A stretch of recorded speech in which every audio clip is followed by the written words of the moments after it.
Meus queridos paroquianos, caríssimos irmãos, este episódio da vida de Jesus, o primeiro que nos é relatado por São Marcos, acontece quando Jesus já tem perto de 30 anos.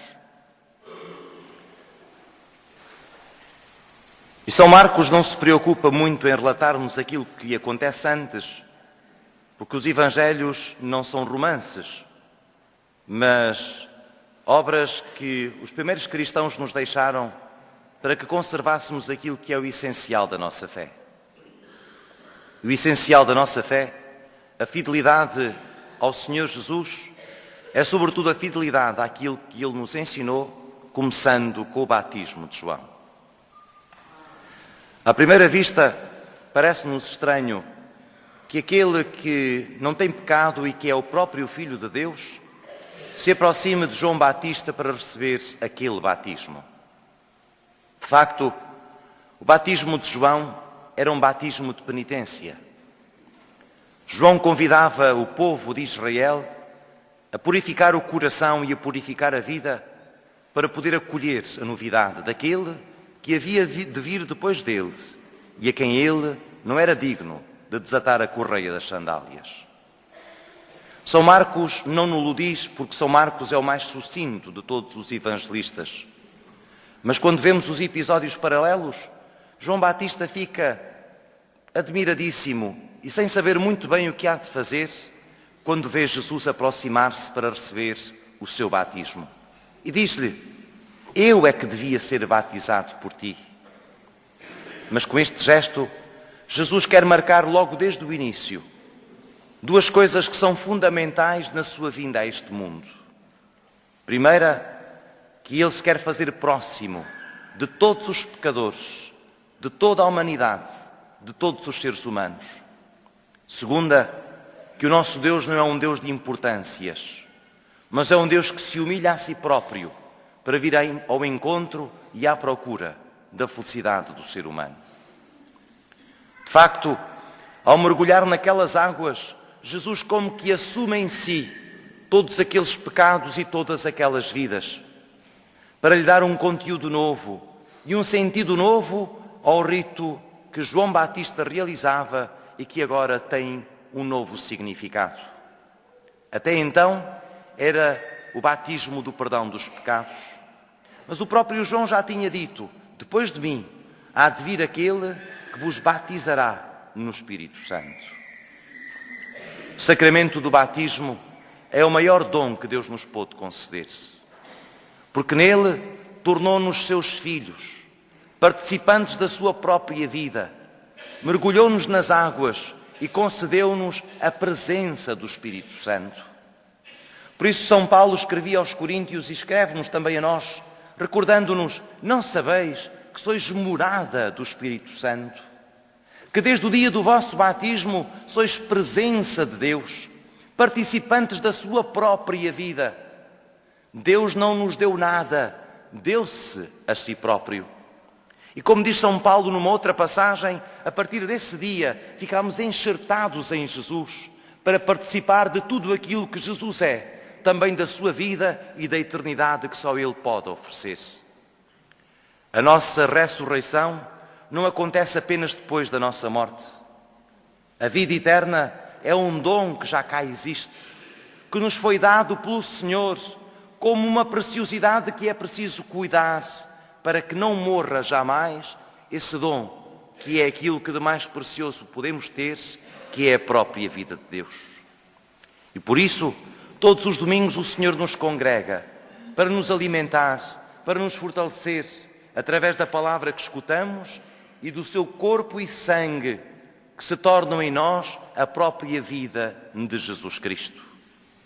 Por isso, caríssimos irmãos e amigos, como o batismo devia ser por nós vivido como um grande dom e com a responsabilidade que esse dom nos merece.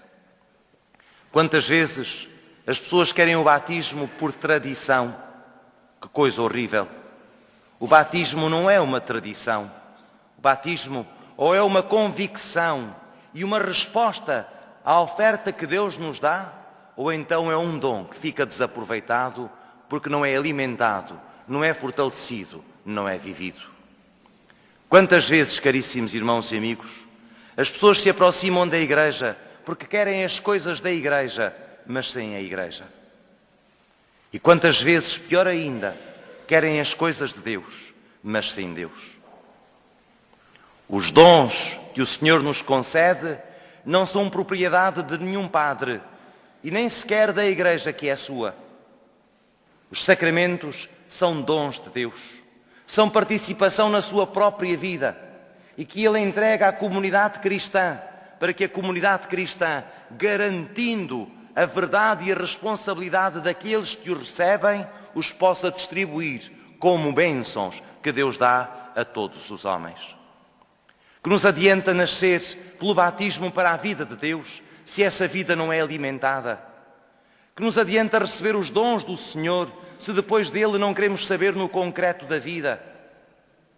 Quantos sacramentos, caríssimos irmãos e amigos, são dados, às vezes, sem qualquer consciência. E que nos adianta escorrer a água, se continuarmos com o impermeável, que não deixa nada entrar na alma e na vida.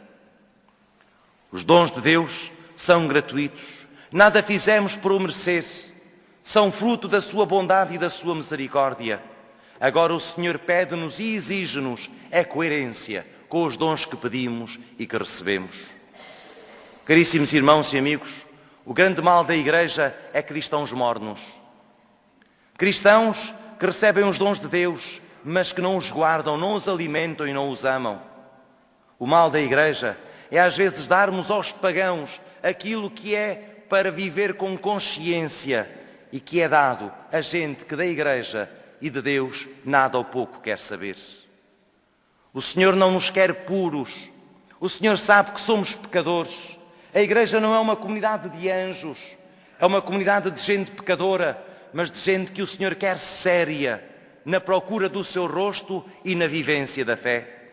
O Senhor sabe que caímos. O Senhor sabe que precisamos da sua força e por isso vem ao nosso encontro através dos sacramentos para nos fortalecer e nos ajudar a ser coerentes com a fé que dizemos ter. O que o Senhor não quer é linguagens mornas. Jesus é muito claro no Evangelho que a vossa linguagem seja sim, sim ou não, não. O Senhor nunca obrigou ninguém a ser seu discípulo.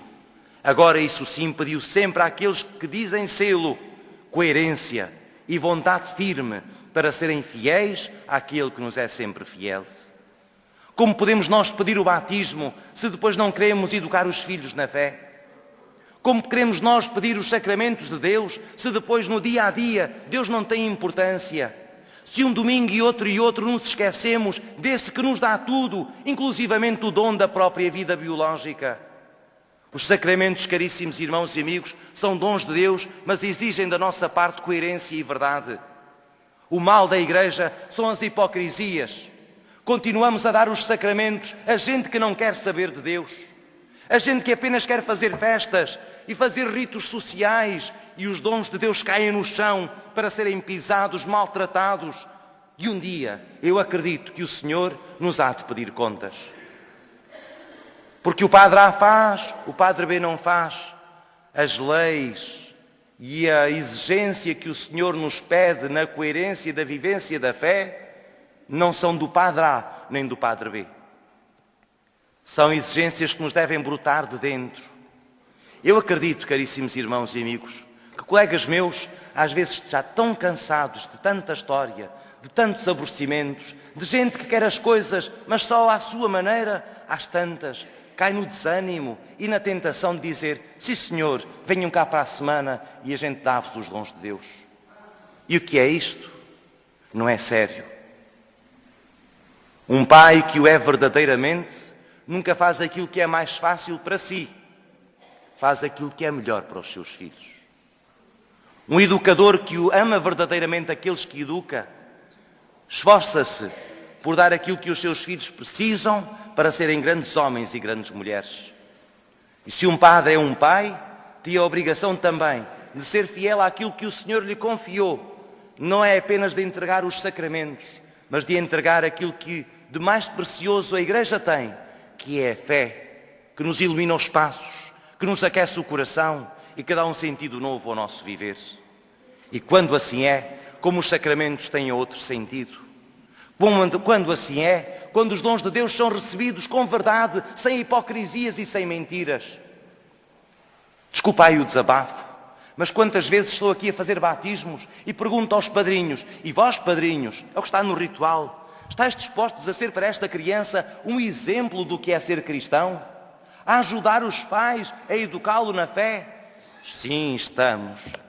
E eu a pensar assim: mas nunca vos vejo cá. Que mentira! Que hipocrisia! Vimos diante de Deus dizer aquilo que não é verdade. E nós compactuamos com isto. Volto a dizer, o Senhor não está à espera que sejamos todos bons, puros. O Senhor sabe o que somos. E o Senhor ama-nos assim. Apesar das nossas inconsistências, apesar das nossas infidelidades, o que o Senhor não ama é a hipocrisia e a mentira. É dizermos-lhe uma coisa quando no coração temos outra.